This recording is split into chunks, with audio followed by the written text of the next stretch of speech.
ತಿಳ್ಕೊಂಡಿದ್ದೀರಾ? ಹನುಮಂತ ಅಂದರೆ ಮುಂದೆ ಮೂತಿ ಇರೋನು, ಹಿಂದೆ ಬಾಲ ಇರೋನು, ಅವನನ್ನು ಹನುಮಂತ ಅಂತ ತಿಳ್ಕೊಂಡಿದ್ದೀರ. ಆದರೆ ಜೈನ ಧರ್ಮದಲ್ಲಿ ಯಾವ ರಾಮಾಯಣ ಇದೆ ಅದನ್ನು ಪದ್ಮಪುರಾಣ, ರಾಮನ ಇನ್ನೊಂದು ಹೆಸರು ಪದ್ಮ ಅಂತ. ಆ ಪದ್ಮಪುರಾಣ ಅಂತಿದೆ, ಅದರಲ್ಲಿ ಹೇಳ್ತಾರೆ ರಾಕ್ಷಸರಲ್ಲ. ಇದು ಹೆಂಗೆ? BJP ಗುರ್ತು ಯಾವುದು? ಕಮಲ. ಅವರೆಲ್ಲ ಕಮಲದ ಹೂಗಳ BJP ಅವರೆಲ್ಲ. ಆಮೇಲೆ ಕಾಂಗ್ರೆಸ್ನವ್ರ ಗುರ್ತು ಯಾವುದು? ಬರೀ ಹಸ್ತ ಅಷ್ಟೇ ಇದೆಯಾ, ಇನ್ನೇನು ಕಣ್ಣು ಮೂಗು ಮೂತಿ ಏನು ಇಲ್ವಾ ಅವ್ರಿಗೆ? ಇಷ್ಟೇ ಇರೋದು ಅವ್ರದ್ದು. ಮನುಷ್ಯರಿದ್ದಾರಲ್ಲ ಅವರು. ಹಾಗೆ ರಾಕ್ಷಸ ಅನ್ನೋ ದೇವತೆಗಳಲ್ಲಿ, ವೆಂಟರ ದೇವತೆಯಲ್ಲಿ ಕಿನ್ನರ, ಕಿಂಪುರುಷ, ಮಹೋರಗ, ಗಂಧರ್ವ, ಯಕ್ಷ, ರಾಕ್ಷಸ, ಭೂತ, ಪಿಶಾಚ ಅಂತೇಳಿ 8 ಜಾತಿ ದೇವತೆ ಇದ್ದಾರೆ. ಅಲ್ಲಿ ಒಂದು ಜಾತಿ ದೇವತೆ ರಾಕ್ಷಸ ಅಂತ. ಒಬ್ಬ ಆ ರಾವಣನ ವಂಶದವರು ಒಬ್ಬ ರಾಕ್ಷಸ ದೇವ ಆಗಿದ್ದ. ಅವನ ದ್ವೀಪ, ಲಂಕಾ ದ್ವೀಪ ಏನಿದೆಯಲ್ಲ, ಆ ರಾಕ್ಷಸ ದೇವ ಆಗಿದ್ನಲ್ಲ, ಇಂದ್ರ ಆಗಿದ್ನಲ್ಲ, ರಾಕ್ಷಸರ ಇಂದಾಗಿದ್ನಲ್ಲ, ಅವನಿಗೆ ಸೇರಿದ್ದು ಆ ದ್ವೀಪ. ಈ ದೇವತೆಗಳೆಲ್ಲರೂ ಒಂದೊಂದು ದ್ವೀಪವನ್ನು ಇರ್ತಾರೆ, ವಾಸ ಮಾಡ್ತಿರ್ತಾರೆ. ಆವಾಗ ಒಂದು ಸಾರಿ ಇವರ ಹಿಂದಿನ ರಾವಣನ ವಂಶಜರಿಗೆ ಆ ರಾಕ್ಷಸ ಇಂದ್ರ ಏನಿದ್ದ, ಆ ವೆಂಟರ ದೇವ, ಅವನು ಆ ಲಂಕಾ ನಗರವನ್ನು ಅವರಿಗೆ ಬಿಟ್ಟುಕೊಟ್ಟಿದ್ದ. ಅದಕ್ಕೆ ಆ ರಾಕ್ಷಸನ ಏನು ರೂಪ ಇತ್ತು ಅದನ್ನು ಅವರ ಧ್ವಜದಲ್ಲಿ ಇಟ್ಕೊಂಡಿದ್ದು. ಅವ್ರು ಯಾರೂ ರಾಕ್ಷಸರಲ್ಲ, ಅವರೆಲ್ಲ ಮನುಷ್ಯರೇ. ಜೈನರಿದ್ದರು ಅವರು. ರಾತ್ರಿ ಭೋಜನ ಮಾಡ್ತಿರ್ಲಿಲ್ಲ, ಹೆಂಡ ಕುಡಿಯೋದು, ಮಾಂಸ ತಿನ್ನೋದು ದೂರ. ಏನೋ ಶುದ್ಧ ಜೈನರವರೆಲ್ಲ. ಹಾಗೆಯೇ ವಿದ್ಯಾಧರರಿದ್ದರು ಅವರು. ನಿನ್ನೆ ಹೇಳಿದ್ನಲ್ಲ ವಿದ್ಯಾಧರರು ಅಂದರೆ ಯಾರು ಅಂತ ಹೇಳಿ. ವಿಜಯಾರ್ಧ ಪರ್ವತ ಅಂತಿದೆ, ಆ 2 ಪರ್ವತಗಳಲ್ಲಿ ವಾಸ ಮಾಡುವಂಥ ಜನರನ್ನು ವಿದ್ಯಾಧರರು. ಯಾಕೆಂದರೆ ಅವರು ಮಂತ್ರಗಳನ್ನು ಸಿದ್ಧಿ ಮಾಡ್ಕೋತಾರೆ. ಆ ಮಂತ್ರಕ್ಕೆ ಯಾವ ದೇವತೆ ಸಿದ್ಧಿ ಆಗ್ತಾಳಲ್ಲ, ಆ ದೇವಿ ಏನು ಮಾಡ್ತಾಳೆ, ವಿದ್ಯಾದಿ ದೇವತೆ ಇರ್ತಾಳಲ್ಲ. ಹೀಗೆ ವಿದ್ಯೆಗೆ ನಾವೆಲ್ಲ ಸರಸ್ವತಿ ದೇವಿ ಅಂತ ಹೇಳ್ತೀವಲ್ಲ, ಹಾಗೆ 500 ದೊಡ್ಡ ಮಂತ್ರಗಳು, 700 ಸಣ್ಣ ಮಂತ್ರಗಳಿದೆ. ಒಟ್ಟು 1200 ವಿದ್ಯಾ ಮಂತ್ರಗಳಿದೆ. ಆ ಮಂತ್ರಗಳನ್ನು ಜಪ ಮಾಡ್ತಾರೆ ತಪಸ್ಸು ಮಾಡಿ. ಆವಾಗ ಅವರಿಗೆ ಅದು ಒಲಿಯುತ್ತೆ. ಯಾವಾಗ ಆ ದೇವಿ ಒಲಿಯುತ್ತೆ, ಆ ಮಂತ್ರಕ್ಕೆ ಆ ಮಂತ್ರದ ಸಹಾಯದಿಂದ ಅವರು ಬದುಕ್ತಾರೆ. ಅವರು ನಮ್ಮ ಹಾಗೆ ದಗದ ಮಾಡಲ್ಲ, ಶ್ರಮಪಟ್ಟು ದುಡಿಯಲ್ಲ. ಅವರು ವಿದ್ಯೆ ಸಹಾಯದಿಂದ ಬದುಕ್ತಾರೆ. ಅದಕ್ಕೆ ಅವರಿಗೆ ವಿದ್ಯಾಧರರು ಅಂತ ಹೇಳ್ತಾರೆ. ಅರ್ಥ ಆಗ್ತಿದೆ ಹೇಳಿದ? ಅವ್ರು ಯಾರು 4 ಕಾಲಿನವರಲ್ಲ, ಬಾಲ ಇರೋರಲ್ಲ, ಮನುಷ್ಯರೇ ನಮ್ಮ ಹಾಗೆ. ಅವರೆಲ್ರಿಗೂ ಅದೇ ಜನ್ಮದಿಂದ ದೀಕ್ಷಾ ತಗೊಂಡು ಮೋಕ್ಷಕ್ಕೆ ಹೋಗುವಂಥ ಶಕ್ತಿ ಇರುತ್ತೆ. ಹೋಗಿದ್ದಾರೆ, ಹೋಗ್ತಾರೆ. ಎಲ್ಲ ಪ್ರತಿನಾರಾಯಣನೂ ಕೂಡ ವಿದ್ಯಾಧರರೇ ಇರ್ತಾರೆ. ಬಹಳಷ್ಟು ಜನ ಕಾಮದೇವರೆಲ್ಲ ವಿದ್ಯಾಧರರಿದ್ದಾರೆ. ಬಹಳಷ್ಟು ಜನ ಮನುಷ್ಯರಿದ್ದಾರೆ. ನಮ್ಮಂಥ ಮನುಷ್ಯಂದರೆ ನಾವೆಲ್ಲ ದುಡಿದು ಬದುಕಬೇಕು. ನಮ್ಮ ತೋಳು ಬಲದಿಂದ ನಾವು ದುಡಿದು ಸಂಪಾದನೆ ಮಾಡಿ ಬದುಕಬೇಕು. ಆದರೆ ಅವರು ವಿದ್ಯಾಶಕ್ತಿಯಿಂದ ಬದುಕ್ತಾರೆ, ದುಡಿಯೋದಿಲ್ಲ ಅವರು. ಅದಕ್ಕೆ ಅವರನ್ನು ವಿದ್ಯಾಧರರು ಅಂತ ಕರೀತಾರೆ. ಹೀಗೆ ಇದ್ದಾಗ ಹನುಮಂತ ಇದ್ದಾನಲ್ಲ, ಇವನು ಕೂಡ ವಿದ್ಯಾಧರ ಇದ್ದ. 24 ಜನ ಕಾಮದೇವ ಇರ್ತಾರೆ. ಮೊದಲನೇ ಕಾಮದೇವ ಯಾರು? ಬಾಹುಬಲಿ ಮೊದಲನೇ ಕಾಮದೇವ. ನೀವು ಸನತ್ ಕುಮಾರ ಅಂತಿದ್ರಲ್ಲ, ಅವನ 4ನೇ ಕಾಮದೇವ. ಸಗರ, ಮಗವ, ಸನತ್ ಕುಮಾರ, ಶಾಂತಿನಾಥ, ಕುಂತುನಾಥ, ಅರ್ಹನಾಥ, ಸುಭೌಮ, ಹರಿಶೇನ, ಜಯಸೇನ, ಬ್ರಹ್ಮದತ್ತ, ಹೀಗೆ 12 ಜನ ಚಕ್ರವರ್ತಿ ಇದ್ದಾರೆ. ಇವರೆಲ್ಲ ಚಕ್ರವರ್ತಿಗಳು.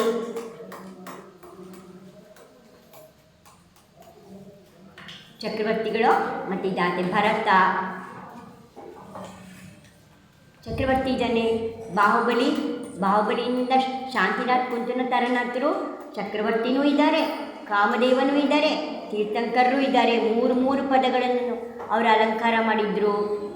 ಹಾಗಿದ್ದಾಗ ಹನುಮಂತ 19ನೇ ಕಾಮದೇವ ಇದ್ದ. ನೋಡಿ ಕೇಳ ಕಥೆನ. ಮುಚ್ಚಿಡೋದನ್ನ ಕೆಳಗೆಲ್ಲ ಮೇಲಿಡಬೇಕು.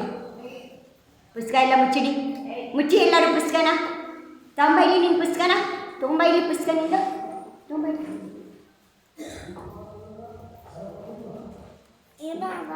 ಯಾಕೆ ಕರೆದಿದೆಯಲ್ಲ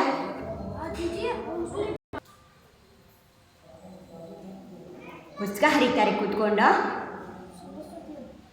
ಹಾಂ ಆಯಿತು.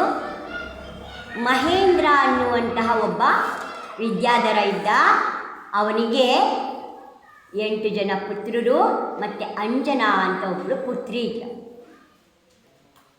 ಮಕ್ಕಳು ಹೆಣ್ಣು ಮಕ್ಕಳಿದ್ದಾರೆ ಅಂದರೆ ಒಂದು 10-15 ವರ್ಷ ಕಳೀತು ಅಂದರೆ ಏನು ಚಿಂತೆ ಆಗುತ್ತೆ? ಮದುವೆ ಮಾಡಬೇಕು, ಯಾರಿಗೆ ಕೊಟ್ಟು ಮಾಡಬೇಕು, ಒಳ್ಳೆ ಮನೆಗೆ ಕೊಡಬೇಕು, ಒಳ್ಳೆ ಹುಡುಗ ಇರಬೇಕು, ನನ್ನ ಮಗಳನ್ನ ಚಲೋ ನೋಡ್ಕೋಬೇಕು, ಚಿಂತೆ ಆಗುತ್ತಲ್ಲ. ಹಾಗೆ ಮಹೇಂದ್ರನಿಗೂ ಕೂಡ ಚಿಂತೆ ಆಯಿತು. ಈ ಕಡೆ ಪ್ರಹ್ಲಾದ ಅಂತ ಒಬ್ಬ ರಾಜ ಇದ್ದ.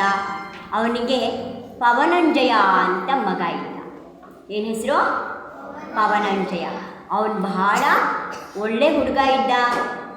ಎಲ್ಲರೂ ಹೇಳ್ತಾರೆ ರಾವಣಗೆ ಕೊಡಿ, ಇಂದ್ರಜಿತ್ಗೆ ಕೊಡಿ, ಮೇಘವಾಹನಕ್ಕೆ ಕೊಡಿ ಅಂತೆಲ್ಲ ಹೇಳ್ತಾರೆ. ಆದರೆ ಅವರೆಲ್ಲ ವಯಸ್ಸಾಗಿದೆ, ದೊಡ್ಡವರು. ರಾವಣ ಅಂತೂ ಯಾರಿರ್ತಾರಲ್ಲ, ನಾರಾಯಣ, ಪ್ರತಿನಾರಾಯಣ, ಅವರೆಲ್ಲ ಅವರು ಮುದುಕರು ಆಗೋದೇ ಇಲ್ಲ. 70ನೇ ವಯಸ್ಸಲ್ಲೂ 20ನೇ ವಯಸ್ಸಲ್ಲಿ ಇದ್ದಂಗೆ ಇರ್ತಾರೆ ಅವರು.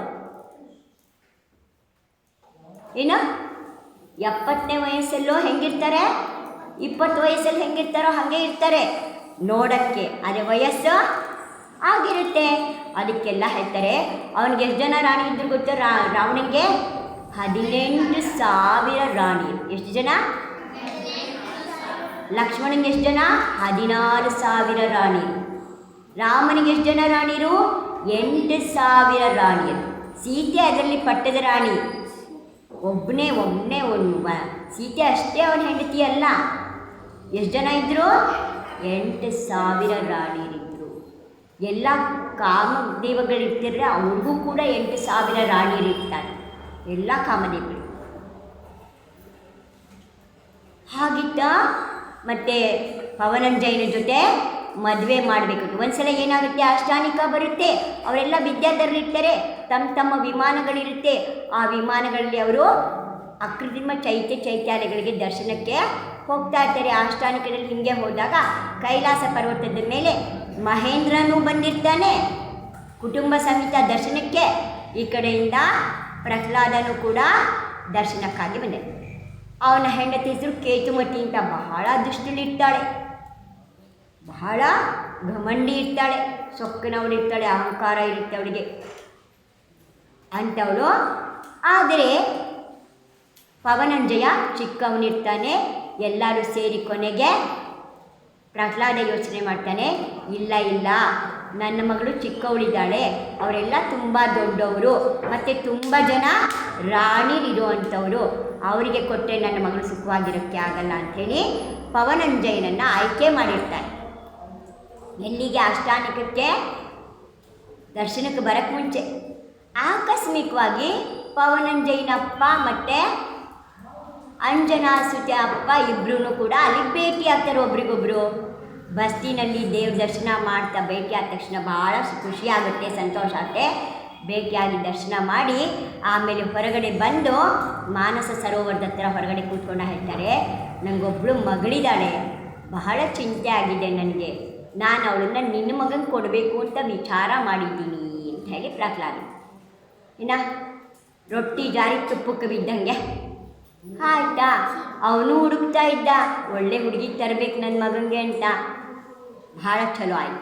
ನಾನು ಅದೇ ಚಿಂತೆ ಮಾಡ್ತಿದ್ದೆ. ಇಬ್ಬರು ಮಾತಾಡಿಕೊಂಡ್ರು, ಮದುವೆ ಫಿಕ್ಸ್ ಆಯಿತು. ಮದುವೆ ಫಿಕ್ಸ್ ಆದಮೇಲೆ ಇವತ್ತಿನ ಕಾಲದ ಹಾಗೆ ಮೊಬೈಲಲ್ಲಿ ಬಿಡೋಕ್ಕಾಗಲ್ವಲ್ಲ, ಹುಡುಗಿಗೂ ಹುಡುಗಂಗೂ ಫೋಟೋಗಳನ್ನು ನೋಡ್ಕೊಳ್ಳಿ ನಿಮ್ಗೆ ಇಷ್ಟನಾ ಇಲ್ವಾ ಅಂತ ಕೇಳೋಕ್ಕೆ. ಅವತ್ತಿನ ಕಾಲದಲ್ಲಿ ಮೊಬೈಲ್ ಇರಲಿಲ್ಲ. ಮತ್ತು ಪವನಂಜಯಂಗೆ ಒಬ್ಬ ಸ್ನೇಹಿತ ಇದ್ದ, ಹೆಸರು ಮರ್ತು ಬಿಟ್ಟೆ ನಾನು ಅವನದ್ದು, ಅಮಿತ್ ಅಂತ, ಏನು ಬೇರೆ ಏನು ಹೆಸರಿದೆ, ಹೆಸರು ಮತ್ತೆ ಅಲ್ಲ.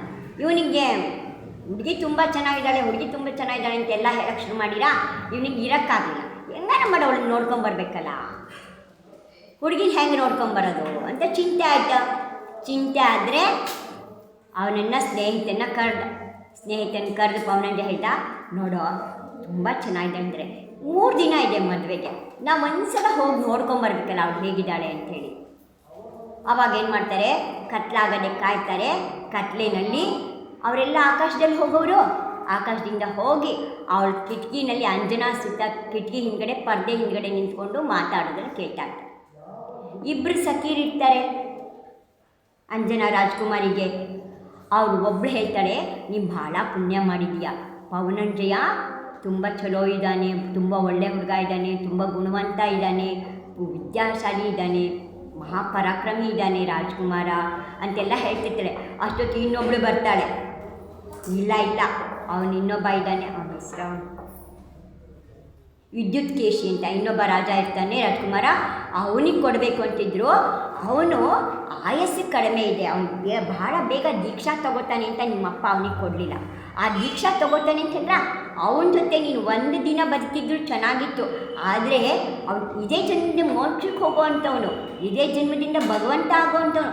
ಅವನ ಜೊತೆ ನೀನು 1 ದಿನ ಬದುಕಿದ್ರು ಚಲೋ ಇತ್ತು, ಇವನ ಜೊತೆ ಮದುವೆ ಆಗಕ್ಕೆ ಕೊಟ್ಟಿದ್ಯಾ, ನಿನ್ನ ಕರ್ಮ. ಅವಳು ಏನು ಮಾತಾಡ್ತಾಳೆ ಪಾಪ ಅಂಜನಾ. ಅವತ್ತಿನ ಕಾಲದಲ್ಲಿ ಹೆಣ್ಮಕ್ಳು ತಮ್ಮ ಗಂಡಂದ್ರ ಬಗ್ಗೆ ಹಂಗೆಲ್ಲ ಮಾತಾಡ್ತಿರ್ಲಿಲ್ಲ, ಹಂಚ್ಕೊಂಡು ಅವಳು ಸುಮ್ಮನೆ ನಿಂತಿದ್ಲು. ಇವನೇನು ತಿಳ್ಕೊಂಡ, ಹೊರಗಡೆ ನಿಂತ್ಕೊಂಡು ಕೇಳಿಸ್ಕೊತಿದ್ದವರು ಅಂಜನೆಗೆ ಅವನೇನೇ ಇಷ್ಟ ಏನೋ, ಅದಕ್ಕೆ ನನ್ನ ಬಗ್ಗೆ ಅವಳು ಬೇಡ ಅಂತ ಹೇಳಿರು, ಏನೂ ಮಾತಾಡ್ತಿಲ್ಲ ಅಂಥೇಳಿ ಸಿಟ್ಟು ಮಾಡಿಕೊಂಡು ಹೊರಟೋಗ್ತಾನೆ. ಆಮೇಲೆ ಮಾರನೇ ದಿನ ಬೆಳಗ್ಗೆ ಎದ್ದು ಊರಿಗೆ ಹೋಗೋಕ್ಕೆ ತಯಾರಿ ಮಾಡಿ.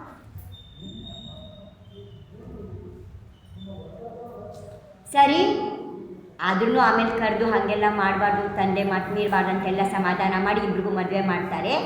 ಏನಂತ ಮದುವೆ ಆಗ್ತಾನೆ, ಮದುವೆ ಆಗ್ತೀನಿ ಆದರೆ ಅವಳ ಮುಖ ನೋಡಲ್ಲ. ಮದುವೆ ಆಗಿಬಿಟ್ಟ, ಹೊರಟೋದ್ರು ಊರಿಗೆ.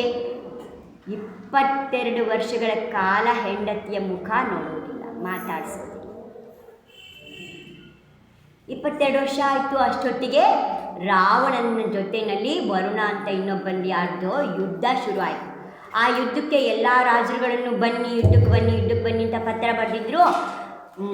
ಪ್ರಹ್ಲಾದ ರಾಜ ಮಗನಿಗೆ ರಾಜ್ಯ ಕೊಟ್ಟು ನಾ ಯುದ್ಧಕ್ಕೆ ಹೋಗ್ತೀನಿ ಅಂತ ಹೇಳ್ತಿದ್ದ. ಅವಾಗ ಹೇಳ್ತಾನೆ, ಅಪ್ಪ ನಾನು ಇರ್ಬೇಕಾದ್ರೆ ನೀವು ಯಾಕೆ ಯುದ್ಧಕ್ಕೆ ಹೋಗಬೇಕು, ನಾ ಹೋಗಿ ಬರ್ತೀನಿ ಅಂಥೇಳಿ ಯುದ್ಧಕ್ಕೆ ಹೊರಟ.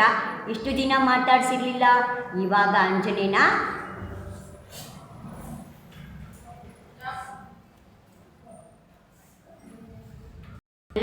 ಎಲ್ಲರೂ ಹೇಳಿ ನಾ ಹೋಗಿ ಬರ್ತೀನಿ ಅಂತ ಹೇಳಿ ಹೋಗ್ತಾನೆ. ಆದರೆ ಹೆಂಡತಿನೂ ಬಾಗಿಲಲ್ಲೇ ನಿಂತಿರ್ತಾಳೆ. ಅವಳೆಲ್ಲ 22 ವರ್ಷದಿಂದ ತನ್ನ ಗಂಡ ತನ್ನನ್ನು ಮಾತಾಡಿಸ್ತಿಲ್ಲ ಅಂತ ದುಃಖದಲ್ಲಿ ಹತ್ತು ಸರಿಯಾಗಿ ಊಟ ಮಾಡ್ದಲೇ ಬಡಕಾಗಿ ಹೋಗಿರ್ತಾಳೆ. ಕಣ್ಣೀರನ್ನ ಹಾಕ್ತಾ ಇರ್ತಾಳೆ, ತನ್ನ ಗಂಡ ಮಾತಾಡಿಸ್ತಿಲ್ವಲ್ಲ ಅಂಥೇಳಿ. ಅವಳದ್ದೇನೂ ತಪ್ಪಿರಲ್ಲ. ಆದರೆ ಅವನು ಆ ಮಾತು ಕೇಳಿಬಿಟ್ಟಿರ್ತಾನಲ್ಲ, ಇನ್ನೊಬ್ಬಳು ಸಖಿ ಹೇಳಿದ್ದ ಮಾತು, ನೀನು ಅವನ ಜೊತೆ ಮದುವೆ ಆಗಿದ್ದು ಚೆನ್ನಾಗಿತ್ತು ಅಂತ ಹೇಳಿದ್ದು. ಆಯ್ಕೆ ಇವನೇನು ತಿಳ್ಕೊತಾನೆ, ಇವಳಿಗೆ ಅವನೇ ಇಷ್ಟ ಅಂತ ತಿಳ್ಕೊಂಬಿಟ್ಟಿರ್ತೀನಿ. ಆಯ್ಕೆ ಮಾತಾಡ್ಸಿರಲ್ಲ. ಕೊನೆಯಲ್ಲಿ ಹೇಳ್ತಾರೆ, ನೀವು ನಿಮ್ಮ ಮನೆಯಲ್ಲಿ ಇದ್ದೀನಿ ಅಂತ ಹೇಳಿ ದೂರದಲ್ಲಿ ನೀವು ಮಾತಾಡೋದನ್ನೇ ಕೇಳ್ಕೊಂಡು ನಾನು ಬದುಕ್ತಾ ಇದ್ದೀನಿ. ಎಲ್ರಿಗೂ ಹೇಳಿ ಹೋಗ್ತಿದ್ದೀರಾ, ಸೀದಾ ನನ್ನ ಹತ್ರ ಮಾತಾಡದೇ ಇದ್ರೂ ಪರವಾಗಿಲ್ಲ, ಯಾರ ಮುಖಾಂತರನಾದ್ರು ನನಗೂ ಹೇಳಿ ಹೋಗಿದ್ದರೆ ಚೆನ್ನಾಗಿರ್ತಿತ್ತು. ಆಗ ಏ ಪಾಪಿ, ನಿನ್ನನ್ನು ನೋಡೋಕ್ಕೂ ನನಗಿಷ್ಟ ಇಲ್ಲ, ನೀವು ಬೈದರೂ ನನಗೆ ಸಂತೋಷ, ಈ ಬೈಗಳನ್ನೇ ನೆನ್ಪಿಟ್ಕೊಂಡಿರ್ತೀನಿ ನಾನು ಅಂತ ಹೇಳ್ತಾಳೆ. ಅಷ್ಟೊತ್ತಿಗೆ ಅವಳಿಗೆ ತಲೆ ಸುತ್ತಿ ಬಿದ್ದು ಹೋಗ್ತಾಳೆ. ಅವನು ಮುಂದಕ್ಕೆ ಹೊರಟೋಗ್ತಾನೆ. ರಾವಣನ ಹತ್ರ ಹೋಗೋ ದಾರಿನಲ್ಲಿ ಮತ್ತು ಅದೇ ಮಾನಸ ಸರೋವರ ಬರುತ್ತೆ, ಎಲ್ಲಿ ಮದುವೆ ಆಗಿತ್ತಲ್ಲ ಇವರದ್ದು, ಅದೇ ಮಾನಸ ಸರೋವರ ಬರುತ್ತೆ, ಕೈಲಾಸ ಪರ್ವತ. ಅಲ್ಲಿಗೆ ಬರ್ತಾನೆ. ಮಾನಸ ಸರೋವರದಲ್ಲಿ ಎಲ್ಲ ರಾತ್ರಿ ಉಳ್ಕೋತಾರೆ. ಹಿಂದಿನ ಕಾಲದಲ್ಲಿ ರಾತ್ರಿ ಎಲ್ಲ ಪ್ರಯಾಣ ಮಾಡ್ತಿರ್ಲಿಲ್ಲ, ಡೇರೆ ಹಾಕಿ ಅಲ್ಲೇ ಉಳ್ಕೋತಾರೆ. ಉಳ್ಕೊಂಡಾಗ ಸಂಜೆ ಆ ಮಾನಸ ಸರೋವರವನ್ನು ನೋಡ್ತಾ ಇರ್ತಾನೆ. 22 ವರ್ಷ ಕಳೆದಿದೆ. ಕರ್ಮ ನಾಶ ಆದಮೇಲೆ ಪುಣ್ಯದ ಉದ್ಯ ಆಯಿತು ಅಂತಂದರೆ ಕೆಟ್ಟ ಮನುಷ್ಯನು ಒಳ್ಳೆಯವನಾಗ್ತಾನೆ. ಅಲ್ಲೆಲ್ಲ ನೋಡ್ಬೇಕಾದ್ರೆ ಅಲ್ಲೆಲ್ಲ ಮದುವೆ ಆಗಿದ್ದ ಜಾಗ ಎಲ್ಲ ನೆನಪಾಗುತ್ತೆ ಅವನಿಗೆ, ಅದೆಲ್ಲ ಇದಾಗುತ್ತೆ. ಹಾಗೆ ನೋಡ್ತಾ ಇರುವಾಗ ಮಾನಸ ಸರೋವರದಲ್ಲಿ ಈ ಲವ್ ಬರ್ಡ್ಸ್ ಅಂತ ಹೇಳ್ತಿರಲ್ಲ, ಅವಿರುತ್ತವೆ ಟ್ವಿನ್ ಬರ್ಡ್ಸ್. ಆ ಟ್ವಿನ್ ಬರ್ಡ್ಸಲ್ಲಿ ಸಂಜೆ ಆಯಿತು ಅಂದರೆ ಅವೆರಡೂ ಬೇರೆ ಆಗ್ಬಿಡು, ಕತ್ಲಾದಾಗ ಅವಕ್ಕಿದ್ದಾಗಲ್ವಂತೆ. ಆ ಕ್ರೌಂಚ ಪಕ್ಷಿಗಳು ಅಂತೇನು ಹೇಳ್ತಾರೆ. ಆ ಪಕ್ಷಿಗಳೇನಾಗುತ್ತೆ, ಗಂಡು ಹೆಣ್ಣು ಬೇರೆ ಆಗಿಬಿಡುತ್ತೆ.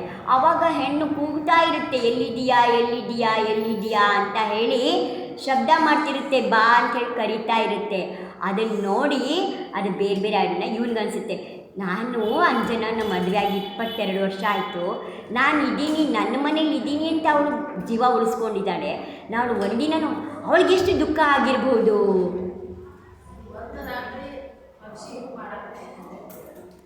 ಪೂರ ಕೇಳಿ, ಶಾಂತಿ ಇರಲಿ, ಕತೆ ಹೇಳವ ಕೇಳಿದ್ದೀರಾ, ಹೇಳ್ತಾ ಇದ್ದೀನಿ ಆಯಿತು.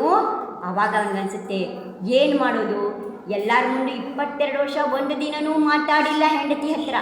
ಇವಾಗ ಅವಳನ್ನ ಇಲ್ಲಿ ಕರೆಸ್ಕೊಳಕ್ಕಾಗಲ್ಲ. ಯಾಕೆಂದ್ರೆ ಏನು ಅನ್ಕೋತಾರೆ, ಸಡನ್ನಾಗಿ ಇದಕ್ಕಿದ್ದಂಗೆ ಯಾವತ್ತೂ ಇಲ್ಲದೆ ನಿನ್ನ ಕರ್ಕೊಂಬಂದರೆ, ಇಲ್ಲ ಇವನು ವಾಪಸ್ ಹೋಗೋಕ್ಕಾಗಲ್ಲ, ಮರ್ಯಾದೆ ಹೋಗುತ್ತೆ.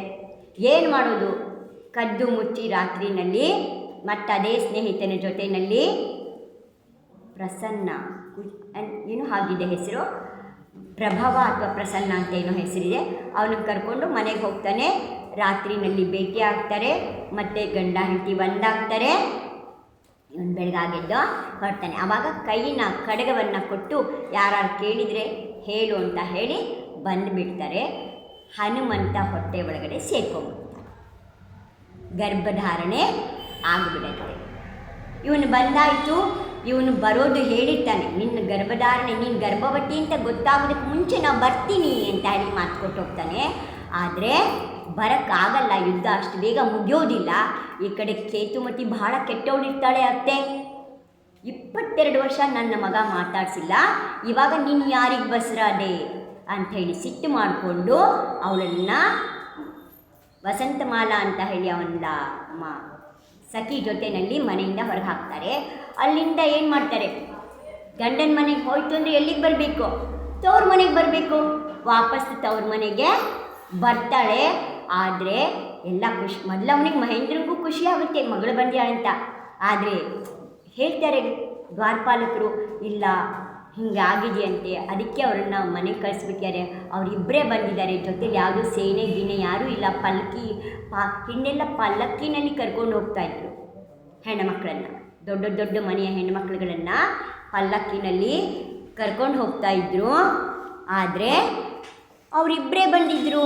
ಅದನ್ನೆಲ್ಲ ಹೇಳಿದ, ಹೌದಾ ಹಾಗಾಗಿದೆಯಾ, ನಾ ಮೊದಲಿಂದಲೂ ಕೇಳ್ತಾ ಇದ್ದೆ, ಪವನಂಜಯ ಯಾವತ್ತೂ ಅಂಜನ ಮುಖನೂ ನೋಡಿಲ್ಲ ಅಂತ ಹೇಳಿ ಅಂತಹ ಪಾಪ ಮಾಡಿದಾಳ, ಬೇಡ ಅವಳನ್ನು ಆಚೆಗೆ ಓಡಿಸಿ ಅಂತ ಹೇಳ್ತಾರೆ. ಮತ್ತು ಅಲ್ಲೇ ಒಂದು ಕಾಡಿರುತ್ತೆ, ಆ ಊರಿನ ಹತ್ತಿರ ಒಂದು ಕಾಡಿಗೆ ಹೋಗ್ತಾರೆ. ಬಹಳ ಕಷ್ಟದಿಂದ ಹೋಗ್ತಾಳೆ.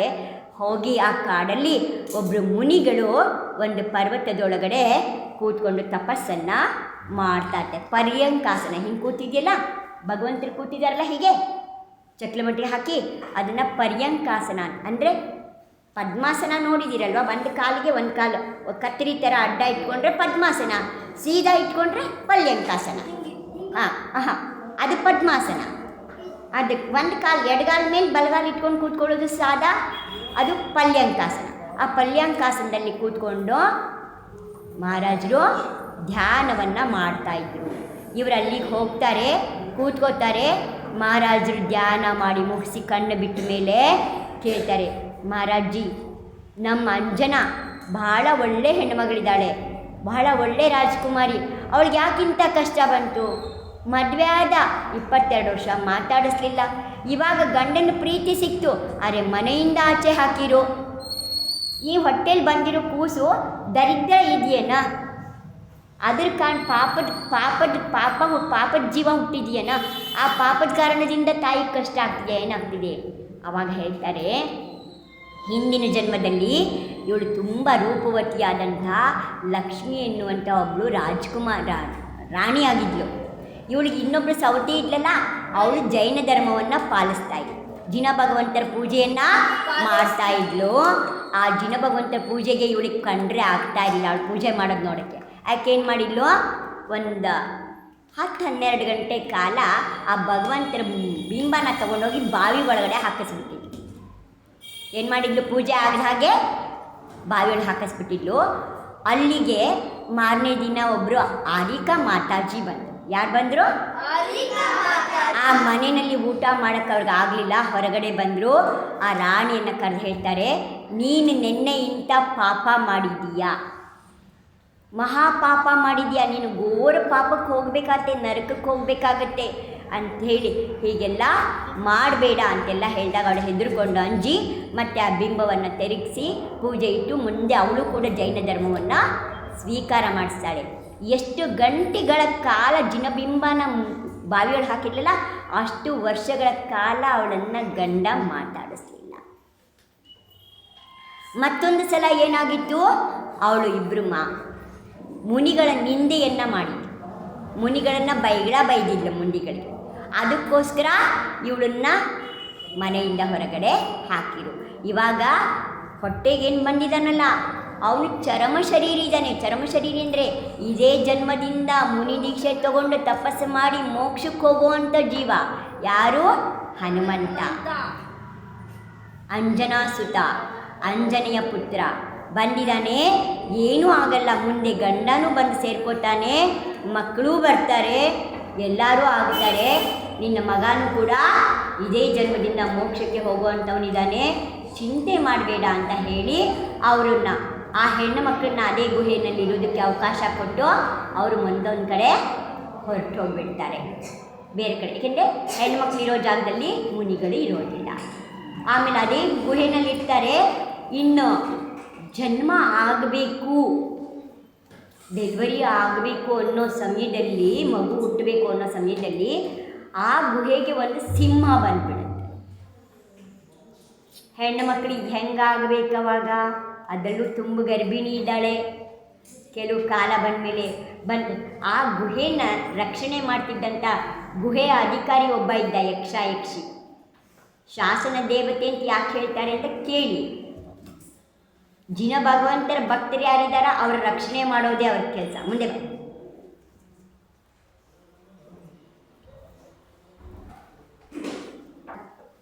ಏನು ಮಾಡುತ್ತೆ ಅವಾಗ? ಯಕ್ಷಿಣಿ ಹೇಳ್ತಾಳೆ, ನಾ ಪಾಪ ಇಬ್ಬರೇ ಹೆಣ್ಣುಮಕ್ಕಳಿದ್ದಾರೆ, ಕಷ್ಟಪಡ್ತಿದ್ದಾರೆ, ಗರ್ಭಿಣಿ ಇದ್ದಾಳೆ, ಏನಾದ್ರು ಮಾಡಿ ಸಿಂಹವನ್ನು ಕೊಂದು ಅವರನ್ನು ರಕ್ಷಣೆ ಮಾಡಿ. ಆವಾಗ ಯಕ್ಷ ಏನು ಮಾಡ್ತಾನೆ, ಶರಭ ಅಂತ ಹಿಂದೆ ಇನ್ನೊಂದು ಪ್ರಾಣಿ ಇತ್ತು. ಅದು ಹೇಗಿತ್ತು? ಹುಲಿ ಆಕಾರ ಇತ್ತು. ಆದರೆ ಅದರ ಬೆನ್ನ ಮೇಲೆ 4 ಕಾಲಿತ್ತು. ಕೆಳಗಡೆ 4 ಕಾಲಿರೋದು ಕರೆ, ಬೆನ್ನು ಅದು ಹೆಂಗೆ ಪಲ್ಟಿ ಹೊಡೆದ್ರೂ ಮತ್ತು ಆ ಕಾಲಲ್ಲಿ ನಿಂತ್ಕೊಳ್ಳೋದು, ಅದಕ್ಕೆ ಸುಸ್ತಾಗಲ್ಲ. ಅದು ಯಾವ ಥರ ಇದು ಮಾಡಿದರೆ ಏನಾಗ್ತಿತ್ತು? 8 ಕಾಲು, ಕೆಳಗಡೆ 4 ಕಾಲು, ಬೆನ್ನಲ್ಲಿ 4 ಕಾಲು, ಹೆಂಗೆ ಪಲ್ಟಿ ಹೊಡೆದ್ರೂ ಆ ಕಾಲಲ್ಲಿ ನಿಂತ್ಕೊಳ್ಳೋದು, ಅದು ಸುಸ್ತಾಗ್ತಿರಲಿಲ್ಲ. ಏನು ಮಾಡ್ತು ಅಂಜನಾ, ಅವಳು ವಸಂತಮಾಲಾ ವಿದ್ಯಾಧರಿ, ಅವಳು ಕೂಡ ವಿದ್ಯಾಧರಿ, ಅವರೆಲ್ಲ ವಿದ್ಯಾಧರಿ. ಕೂತ್ಕೋ ಸರಿಯಾಗಿ, ವಿದ್ಯಾಧರಿ ಇದ್ದರು. ಕೂತ್ಕೋ, ಹಿಂಗೆ ತಿರ್ಕೊ, ಈ ಕಡೆ ಕೂತ್ಕೊಳ್ಳಿ, ಹಿಂಗೆ ಕೂತ್ಕೊಳ್ಳೋ, ಹೀಗೆ ಕೂತ್ಕೊಳ್ಳೋ, ಹೀಗೆ ಏನಾಯ್ತು ಇದೈತ ಹೇಳ್ತಾನೆ. ಅವಳು ಮೇಲಕ್ಕೆ ಆಕಾಶಕ್ಕೆ ಹೋಗೋದು, ಕೆಳಗಿಳಿಯೋದು, ಆಕಾಶಕ್ಕೆ ಹೋಗೋದು, ಕೆಳಗೆ ಬಂದರೆ ಸಿಂಹ ಮೇಕೆ. ಅವಳನ್ನು ಬಿಡೋಕ್ಕಾಗಲ್ಲ, ಗೆಳತಿನ ಗರ್ಭಿಣಿ ಇದ್ದಾಳೆ, ಅವಳನ್ನು ಬಿಡೋಕ್ಕಾಗಲ್ಲ, ಮೇಲಕ್ಕೂ ಹೋಗೋಕ್ಕಾಗಲ್ಲ. ಅಳ್ತಾ ಇದ್ದಾಳೆ ಜೋರಾಗಿ ವಸಂತಮಾಲಾ ಸಖಿ, ಮತ್ತೇನೂ ಮಾಡೋಕ್ಕಾಗ್ತಿಲ್ಲ. ಅಷ್ಟರಲ್ಲಿ ಆ ದೇವ ಶರಭದ ರೂಪವನ್ನು ಹಾಕ್ಕೊಂಡು ಬಂದು ಮಧ್ಯದಲ್ಲಿ ನಿಂತ್ಕೊಳ್ತೆ. ಆಮೇಲೆ ಆ ಯಕ್ಷ ಶರಭದ ರೂಪದಲ್ಲಿ ಸಿಂಹವನ್ನು ಜೊತೆ ಹೋರಾಡಿ ಸಿಂಹವನ್ನು ಕೊಲ್ಲುತ್ತೆ. ಆಮೇಲೆ ಅದು ಆಯಿತು, ಬಲಿಕೊಂಡ್ಳು. ಆವಾಗ ಮತ್ತೆ ಎಲ್ಲ ಮುಗಿದ ಮೇಲೆ ವಸಂತಮಾಲಾ ಬರ್ತಾಳೆ. ಅಂಜನಾ ಬದುಕಿದೆಯಾ? ಇವಳಿಗೆ ಜ್ಞಾನ ಹೊರಟೋಗಿರುತ್ತೆ, ಬಿದ್ದೋಗಿರ್ತಾಳೆ. ಆ ಸಿಂಹ ಬಂದ ತಕ್ಷಣ ಬಿದ್ದೋಗ್ತಾಳೆ. ಬಂದಿದ್ದು ಮಾಡಿದಾಗ ಎಚ್ಚರ ಆಗುತ್ತೆ. ಆಮೇಲೆ ಆ ದಿನ ಆಂಜನೇಯನ ಮಾರನೇ ದಿನ ಜನ್ಮ ಆಗುತ್ತೆ. ಅಂಜನಾ ಸುತ, ಅಂಜನೆಯ ಮಗ ಆದ್ದರಿಂದ ಅವನಿಗೆ ಆಂಜನೇಯ ಅಂತ ಹೆಸರು. ಹುಟ್ಟುತ್ತಾನೆ. ಹುಟ್ಟಿದ ಸ್ವಲ್ಪ ಹೊತ್ತಲ್ಲೇ ಆಕಾಶದಲ್ಲಿ ಒಂದು ವಿದ್ಯಾಧರದ ವಿಮಾನ ಬರುತ್ತೆ. ಬಂದ ಅವನಿಗೆ ಕೇಳಿ ಜೋರು ಅಳ್ತಾ ಇರ್ತಾರೆ. ಅಲ್ಲ, ಎರಡೂ ಕಡೆಯೂ ರಾಜನ, ಅಜ್ಜನೂ ರಾಜ, ತಾತನೂ ರಾಜ, ಎಲ್ಲ ರಾಜರು. ಅಂತಂದರೆ ನೀನು ಕಾಡಲ್ಲಿ ಯಾರು ಜೈಕಾರ ಹಾಕೋರು ಇಲ್ಲ ಅಂಥ ಜಾಗದಲ್ಲಿ ಹುಟ್ಟಿದೀಯ, ನಿನ್ನ ಜನ್ಮೋತ್ಸವವನ್ನು ಹೇಗೆ ಆಚರಣೆ ಮಾಡಲಿ ಅಂತ ಅಳ್ತಾ ಇರ್ತಾಳೆ ತಾಯಿ. ಆ ಅಳು ಅವ್ರಿಗೆ ಕೇಳಿಸುತ್ತೆ. ಅಳು ಕೇಳಿಸಿದ ತಕ್ಷಣ ಅಲ್ಲೇ ನಿಲ್ಲಿಸಿ ಕೆಳಗಿಳಿದು ಬರ್ತಾನೆ. ಕೆಳಗಿಳಿ ಬಂದು ಮಾತಾಡಿಸ್ತಾನೆ. ಯಾಕೆ ಅಳ್ತಿದ್ದೀರಾ, ಯಾಕೆ ಕಾಡಲ್ಲಿದ್ದೀರಾ ಅಂತೆಲ್ಲ ಕೇಳಿದಾಗ ನಡೆದಿದ್ದೆಲ್ಲ ಕತೆ ಹೇಳ್ತಾರೆ. ಆವಾಗ ಅವ್ರಿಗೆ ಓಹೋ ಯಾರವಳು, ಅಂಜನ ತಾಯಿ ಅಣ್ಣ ಬಂದಿದ್ದ. ಯಾರು ಬಂದಿರ್ತಾರೆ? ಸೋದ್ರ ಮಾವ ಬಂದಿದ್ದ. ಮಾವನ ನೀನು ನನ್ನ ತಂಗಿ ಮಗಳಿದೀಯಾ, ಚಿಂತೆ ಮಾಡಬೇಡ, ಬಿಡು ಅವೆಲ್ಲ ಬಿಡು, ನಾ ಕರ್ಕೊಂಡು ಹೋಗ್ತೀನಿ ಬಾ ನನ್ನ ಜೊತೆ ಅಂತ ಹೇಳಿ ಅವರನ್ನೆಲ್ಲ ಕರ್ಕೊಂಡು ವಿಮಾನದಲ್ಲಿ ಕೂರಿಸ್ಕೊಂಡು ಹೋಗ್ತಾ ಇರ್ತಾರೆ. ಅದೇ ಜನ್ಮಕ್ಕೆ ಮೋಕ್ಷಕ್ಕೆ ಹೋಗುವಂಥ ಜೀವ ಭಾಳ ಶಕ್ತಿಶಾಲಿ ಇರುತ್ತೆ. ಆ ಮಗು ವಿಮಾನದಿಂದ ಜಿಗಿದು ಬಿಡುತ್ತೆ. ಅಲ್ಲೆಲ್ಲ ಬಣ್ಣ ಬಣ್ಣದ ವಿಮಾನಗಳಲ್ಲಿ ವಿದ್ಯಾಧರ ವಿಮಾನ, ಅದು ಮಾಯಾ ವಿಮಾನ, ಗಂಟೆ ಅದು ಇದೆಲ್ಲ ಹಾಕಿರುತ್ತೆ, ಗಂಟೆ ಎಲ್ಲ ಆಡ್ತಿರುತ್ತೆ. ಅದನ್ನು ಹಿಡ್ಕೊಳಕ್ಕೆ ಅಂತ ಹೋಗಿ ಜಿಗಿದು ಬಿಡುತ್ತೆ. ಆಕಾಶದಿಂದ ಕೆಳಗೆ ಬಿದ್ದುಬಿಡುತ್ತೆ. ಆ ಹುಟ್ಟಿದ ಮಗು ಆ ಹುಟ್ಟಿದ ಮಗು ಆಕಾಶದಿಂದ ಕೆಳಗೆ ಬಿದ್ದರೆ ಏನಾಗುತ್ತೆ? ಸತ್ತೋಗುತ್ತಲ್ಲ. ಹತ್ಕೊಂಡು ಅಯ್ಯೋ ಎಷ್ಟು ಕಷ್ಟಪಟ್ಟು ಹಾಡಿದೀನಿ, ಆದರೆ ಇದು ಬದುಕಲಿಲ್ವಲ್ಲ, ನಾನು ಎಂಥ ಪಾಪಿ ಇದ್ದೀನಿ ಅಂತ ಹೇಳ್ಕೊಂಡು ಕೆಳಗಡೆ ಇಳಿದು ಬಂದು ನೋಡ್ತಾರೆ. ದೊಡ್ಡ ಬಂಡೆ ಪುಡಿ ಪುಡಿ ಆಗಿರುತ್ತೆ. ಮಗು ನಗುತ್ತಾ ಇರುತ್ತೆ.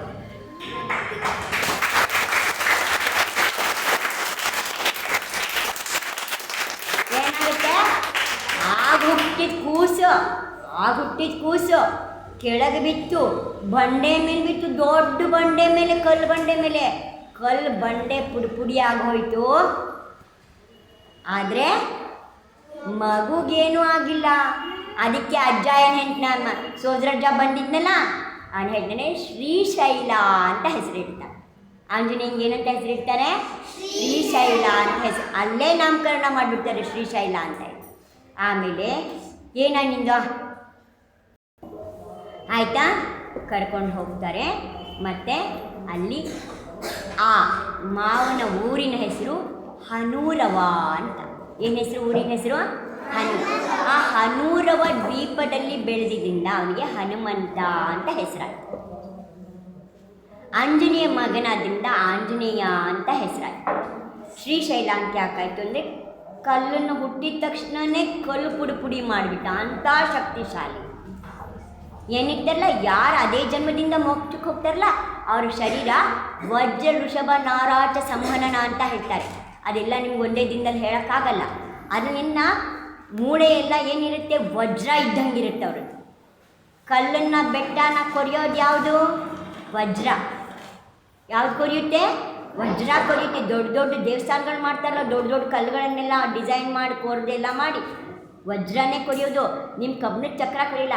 ಕಬ್ಬಿಣದ ಚಕ್ರದಕ್ಕೆ ಲಾಸ್ಟಿಗೆ ಹೆಂಗೆ ಗೋಲ್ಡನ್ ಕಲರ್ ಕೊಡ್ತಾರೆ, ಕೋಟಿಂಗ್ ಕೊಡ್ತಾರಲ್ಲ, ಹಾಗೆ ಡೈಮಂಡ್ ಕೋಟಿಂಗ್ ಇರುತ್ತೆ, ಅದು ಕಟ್ ಮಾಡಿ. ಹಾಗೆ ಅವರ ಶರೀರನೇ ವಜ್ರಮಯವಾಗಿರುತ್ತೆ. ಅಂಥ ಶರೀರ ಯಾರು ಮುನಿ ಸೇವೆ ಮಾಡ್ತಾರೆ ಅವರಿಗೆ ಮುಂದಿನ ಜನ್ಮದಲ್ಲಿ ಅಂಥ ಶರೀರ ಸಿಗುತ್ತೆ. ಏನಾ, ನೀವು ಮುನಿ ಆಗಿಲ್ಲ, ಆದರೆ ಮುನಿಗಳು ನಿಮ್ಮ ಊರಿಗೆ ಬಂದರು, ನೀವು ಅವರಿಗೆ ಕಾಡಿಗೆ ಕರ್ಕೊಂಡು ಹೋಗೋದು, ವಿಹಾರಕ್ಕೆ ಕರ್ಕೊಂಡು ಹೋಗೋದು, ಆಹಾರಕ್ಕೆ ಕರ್ಕೊಂಡು ಹೋಗೋದು, ಅವ್ರ ಸೇವೆ ಎಲ್ಲ ಮಾಡ್ಕೊಂಡಿದ್ದೀರಾ ಅಂತಂದರೆ, ಯಾರು ಮುನಿ ಸೇವೆ ಮಾಡ್ಕೊಂಡಿರ್ತಾರೆ ಅವ್ರಿಗೂ ಕೂಡ ಮುಂದಿನ ಜನ್ಮದಲ್ಲಿ ವಜ್ರದಂತಹ ಶರೀರ ಸಿಗುತ್ತೆ. ಅರ್ಥ ಆಗ್ತಿದೆ ಹೇಳಿದ್ದ? ಹೋಗಿ ದರ್ಶನ ಮಾಡೋಕ್ಕೆ ಅಳ್ತೀರ.